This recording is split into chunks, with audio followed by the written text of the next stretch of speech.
The largest state on the Pacific coast of the U.S., California is traditionally called the Golden State or the El Dorado State. You know, Americans like to give nicknames to everything, and they say that the state's namesake can be traced back to Garcia Rodriguez de Montalvo, a Spanish author who told stories of Califia, a warrior queen who ruled a fabulous island paradise where there was lots of gold and where griffins and other fairy tale creatures lived.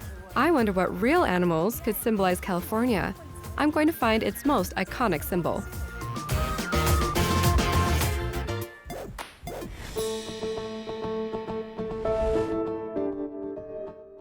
This state is full of many natural mysteries and paranormal phenomena. Let's begin with some mysticism. Some years ago, us animal lovers were shocked by a strange event on California's coastline.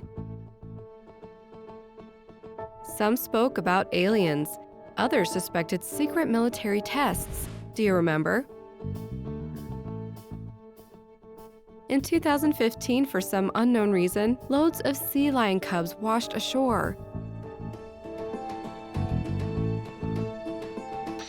And it was here, in the Pacific Marine Mammal Center, that these poor creatures were saved. Hello, Wendy. Hello. Nice to meet you. Wendy promised to tell me about the mysterious arrival of the sea lion pups later.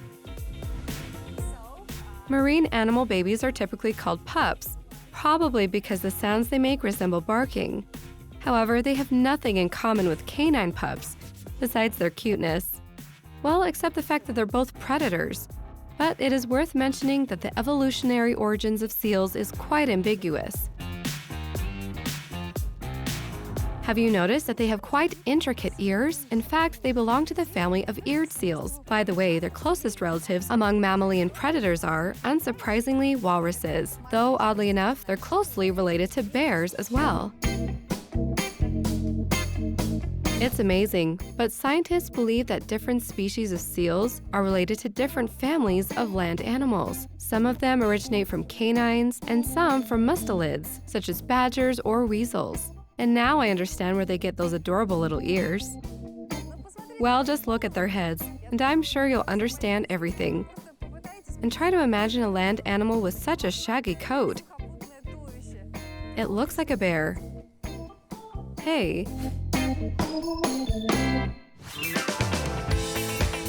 Whether it's like a bear, a lion, or a puppy, it's a predator for sure. Unlike the manatees I met in Florida, sea lions are carnivorous. Unlike their relatives living farther to the north, sea lions don't store fat. They don't need to protect themselves from the cold. Be careful, they can bite. They're ready for lunch. Ah, look! Sea lions are quite voracious. They don't have fat deposits they can rely on. Look, he loves to eat fish. By the way, he can eat any size fish, big or small. He's only afraid of big sharks. Can he eat all kinds of fish? Yeah, he eats sailfins, sandfish, and herrings. And he does get some squid thrown in there as well, as a snack. Yeah. I see, so what's his problem? So, when he came in, he's actually a lot skinnier if you look at the animal next to him. So when he came in, he was only at about 25 pounds. You're gonna wanna be careful. He'll bite. Okay. Come here. He can definitely bite. So he's still just a little baby. And we need to put quite a bit of weight on him before he's ready to go home.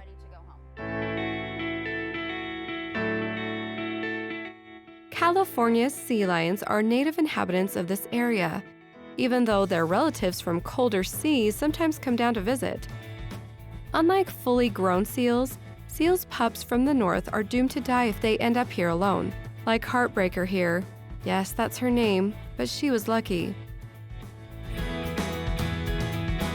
This baby went too far to the south, was completely exhausted, and ended up in the Marine Mammal Center. Do you know what kind it is? This is a stellar sea lion, or northern sea lion. Ideally, it would now be somewhere near the shores of the Kamchatka Peninsula or Sakhalin Island. Right, exactly. So now she weighs about 16 pounds.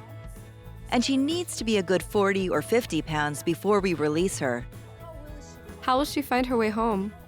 It's completely instinctual. It's by her nature. We can release her anywhere along the coastline, and she'll know which direction to swim. This navigator is built into every sea lion. They're able to find their way back to their own herd from thousands of miles away. And every herd has its own unique language. Of course, all sea lions can understand each other, but they distinguish members of their own herd by using specific sounds. They're very clever creatures. It's not for nothing that in Native American myths, the sea lion helped to create this land for their ancestors. Well, surely they deserve to be called the symbol of mysterious state of California.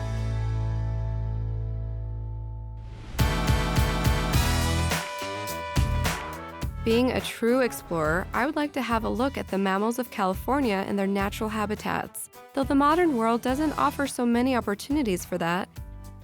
Thankfully, California has many natural parks.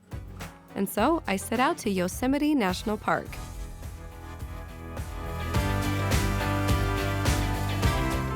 Yosemite Falls is a real icon of the park. Imagine, Yosemite Falls is the tallest waterfall in North America and the 7th tallest in the world. You know, this cascade of dancing water is as tall as 13 Niagara Falls. Would you believe me if I told you that just yesterday there was no water here? The waterfalls here are seasonal. Thousands of Americans come to admire them every year. And this is not so good for me. Animals always try to keep away from people. But Jamie, a ranger of Yosemite National Park, showed me the most popular place for the animals in the park. The black oak is a sacred tree for all those who live in Yosemite. Here, it's a key source of food for many different animals, and the law protects these trees to be sure that all the park's inhabitants will be able to live a long and comfortable life. And here you can see the animals that can't resist the temptation to snack on the tree's high-calorie, phytonutrient-rich acorns. Though mule deer might be happy enough chewing grass and twigs, they're crazy about acorns. Of course, they heard us coming a mile away. Just look at their huge ears. That's why they're called the mule deer. Funny, I know large-eyed deer can spot another animal up to 600 meters away. Obviously, I'm closer than that, but it seems like they don't consider me a threat. Great.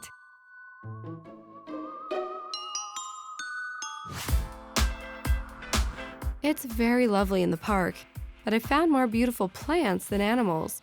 I'll tell you all about them in the next episode. For now, I think it's time to visit a much less friendly place, the desert. Yes, there's a huge desert in California, the Mojave Desert, and it's full of mysteries. Oh, Susan, I'm being swept away. Here, here. Hold my arm.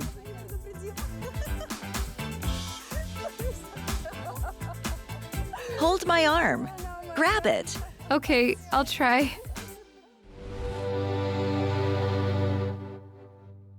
Indeed, it would be a rare feat if I managed to drown in the desert. But here, where you can see what our planet looked like millions of years ago, the landscape is changing fast. I feel quite exhilarated here in the desert. I can't see anybody, yet I feel as if somebody is watching me. Oh, there's a coyote over there. It's clearly a potential symbol for this area. It's one of the most cunning and crafty predators.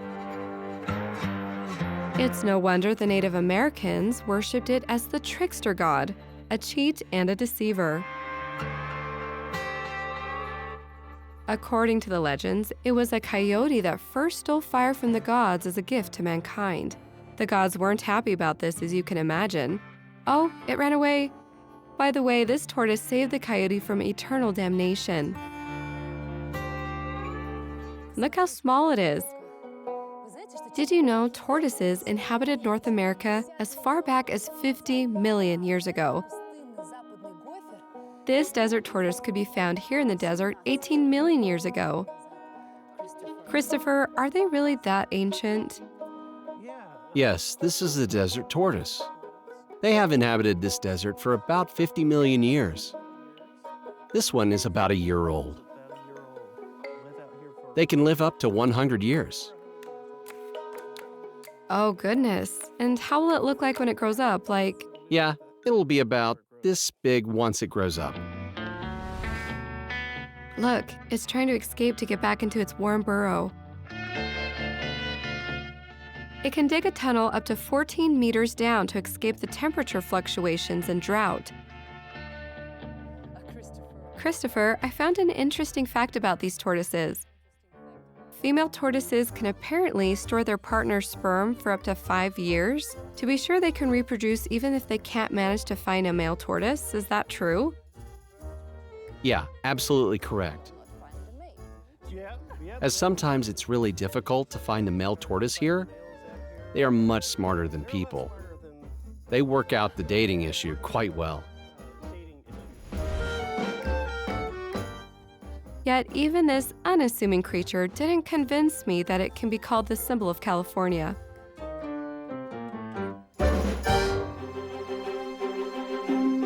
Here, not far from the Death Valley, I was leaning towards the idea that the name of this state was more likely connected to missionary work than some 16th century Spanish adventure novel.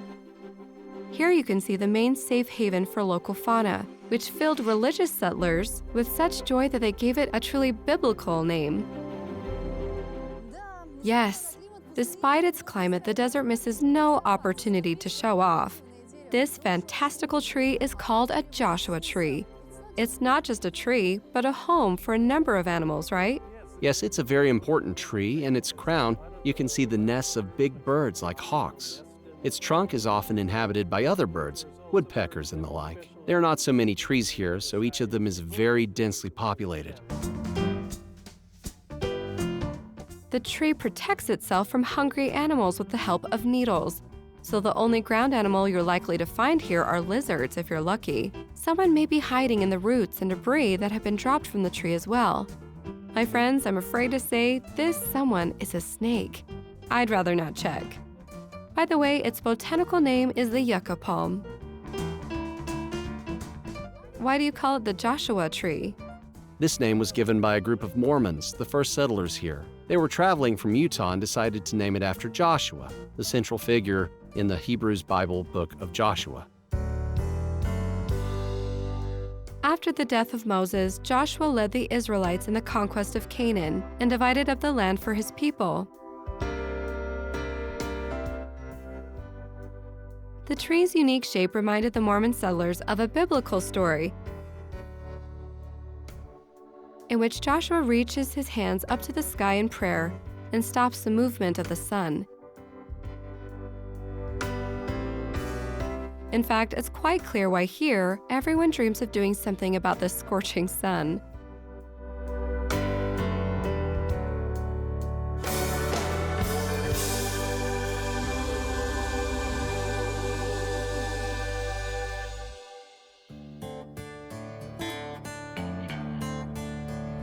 The ocean voyage from California's Ventura Port to the island of Santa Cruz takes about 2 hours. The island is part of the Channel Islands, which form an ancient archipelago. You know, the nature here is amazing. Well, not only because it's so beautiful, as you can see, but also because every animal here is unique to the area, and every plant is ancient. By the way, Native people believe that here is where life on Earth originated. Let's look for the living symbol of California here. Here we are. Right on the shore, we can see the shining feathers of one of the main heroes of local mythology. The Pomo Indians believed that at the very beginning the world was dark and the crow was white. It flew to the east and brought the sun to the people, but its feathers were charred. So the natives considered it to be the creator of the world. The intelligence of these birds is truly stunning. Their most notable skill is that they can use tools. Let's move inland.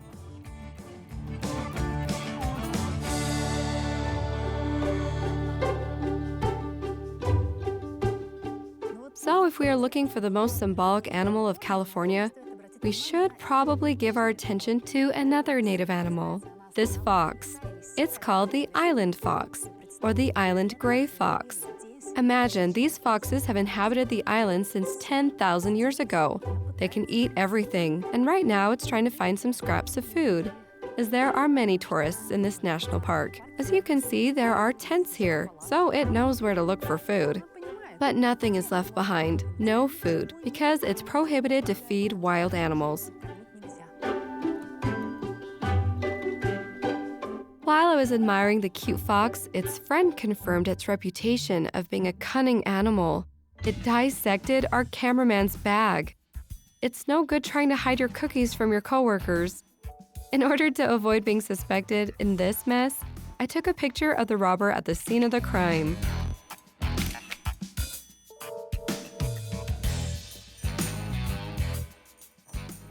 That's enough. I'll go call the rangers to find out everything there is to know about this criminal. And more generally, what other animals live here. These isolated islands are 25 miles from the mainland. That's why there are animals here that you can't find anywhere else in the world. The fox we already were acquainted with can only be found here on the Channel Islands. The island fox ended up here after the Ice Age, after some gray foxes migrated to the Channel Islands. Sometime later, they became a separate species that is smaller in size. Several factors were responsible for that: isolated population, which limits the diversity of new genes, and a lack of natural enemies. As a result, this predator became quite small, which is pretty understandable considering the size of the island. Now the foxes here are about the size of cats and are really cute. I know they fear one bird. A big one. Which bird? The golden eagle. We've been trying to rebuild the fox population here for 10 years. The golden eagle used to prey on foxes, but we caught all the eagles and removed them from the island. In their place, we brought the bald eagle. They eat the fish and are now our most populous birds. Now the foxes are safe, and this case is a noteworthy example of how quickly an animal can be struck off the list of endangered species. Great job! Now we can see island foxes everywhere. Yes, it's truly an achievement. It's good we can just walk around and see them all over the place. It's a real success story of this national park. 23 unique species of animals and 11 species of birds now live in harmony here. That is to say, not including more commonly found species from the mainland. The park's rangers treat them almost like pets, and this ranger was filled with enthusiasm while telling us about his favorites, the blue jays. This bird is rarely seen, so we're really lucky to catch a glimpse of it today, and more so, in the same place where we saw the island fox. The two iconic animals of Santa Cruz are together in one place. It's truly a momentous moment. I like their color, the dark blue color of their wings. Yes, they resemble the mainland blue jay, but its blue color is brighter. It's such a beautiful bird. And so special. Yes, it lives here on this island and nowhere else.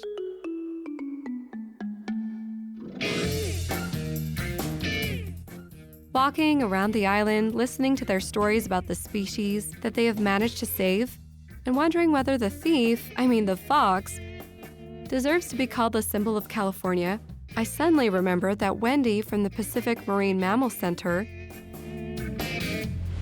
didn't tell me why all those cubs had washed ashore. My natural curiosity made me cross the Pacific. Well, part of it. One more time to return to the sea lions. Do you remember what you told me that several years ago, a bunch of sea lions came ashore? Why did that happen? It happened because of fish migration. All the fish went to deeper, colder waters, farther away from the shore. Mature females, mothers, had to hunt for much longer than usual, and their cubs gave up waiting for them and left. And even if the nursing mothers managed to make it back to their cubs, they burnt too many calories on the way. Their milk was poor quality and unnourishing. The cubs were left with nothing. Luckily, this is all over now. This year, the center staff is focused on more ordinary problems. For example, trying to find a method to scare sea lions away from the harbors filled with fishing boats and expensive yachts. A lot of people get upset because their boats are an investment, and we know some of these boats are really expensive, and these guys can do quite a bit of damage. We've seen big bull sea lions sink boats before because there's been so many on a boat. So one of the new things is fake coyote statues. We put a series of them around the boats, and the idea is the sea lions don't like that, and so they won't come up on the boats. It's what we call a non-lethal means of deterrence. Why a sea lion would feel such personal animosity toward coyotes is another California mystery. The cunning coyotes pose no real danger to sea lions after all.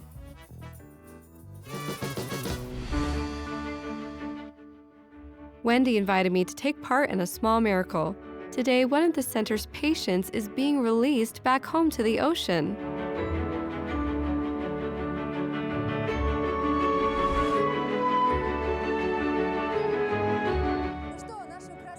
Well, we loaded our beauty, Santa Maria, into this crate. She's nervous. Apparently, she doesn't know she's going back home. In 10 minutes, she'll be in the Pacific Ocean. She's nervous, right? She's worried? She is, yes. She's vocalizing that she wants to go. By the way, she's female. If you ever happen to hear the males in the wild, you'll hear the really powerful roar of the lion. Yes, they were called lions because of this sound, and when they grow thick underfur around their necks, it really does resemble a lion's mane. Only the males. Yes, the males. We had to hurry before Santa Maria got too distressed. The whole process of releasing a sea lion into the open ocean needed to be carried out as quickly as possible. Look, these are all her friends. They've been waiting for quite a long time. What are they doing here? That's what they do. They're sunbathing. Yeah, they love to hang out on the buoys. Okay, let's get started. Ready? Let's go, guys. She's going to come out really quick. Go on, break free. Go home. Santa Maria made a really quick exit, proving to us that sea lions truly are the fastest seals. Wow. It's funny. I've been doing this for a year, and she's one of the quickest sea lions we've ever released. Here she is. Look how happy she is. She'll sunbathe with her friends now. I wish her all the best of health, and of course, I hope you won't find too many new sea lions. Wounded sea lions. Thank you. The days when there's no work to do are really good days. My friends, that was all so touching. The rescued pup was really happy to come home. I saw her joy, and I realized that out of all the animals I saw here in California, the sea lions had the most character, so to speak. They are brave, clever, happy, impudent, and incredibly ingenious animals that live on the shore in the Pacific. In California, they have passed laws to protect them. The population is growing and it's healthy. They are a very important indicator of the ecological well-being of the whole environment in which the Californians and other wonderful inhabitants of the Golden State live. That's why I'm happy to call the strong and charming sea lion the true living symbol of California.